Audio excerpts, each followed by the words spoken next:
Si DOE-OIC Sharon Garin daw po hindi interesadong maging commissioner ng ERC.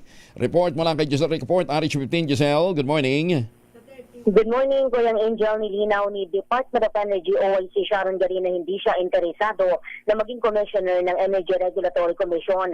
Ayon kay Garin, may inirekomenda ang dating liderato ni Secretary Rafael Utilla mula sa ahensya para sa nabanggit daw na posisyon. Mananatilian niya ang hiningi sa kanilang rekomendasyon ngayong siya na ang umaaktong pinuno ng Energy Department. Idiniinig rin na may mga taong mas kwalipikado sa pwesto, partikular ang mga ekonomista at engineers. Nang tanungin kung kabilang sa inirekomenda si Yusef Rowena at Cristina Guevara, tumanggi nang sumagot si Garin pero umaasaan niya siyang kasama ang opisyal dahil kabilang ito sa mga pinakamatatalino sa kagawaran.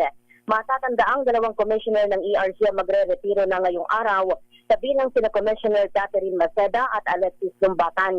Nananatiling OIC ng DOE si Garin at ayaw rin niyang pangunahan ang desisyon ni Pangulong Bongbong Marcos kung gagawin siyang permanenteng talihim ng kagawaran. Ito si Giselle Report para sa DZRH na sa Pilipinas o na sa Pilipino. Maraming salamat, Giselle.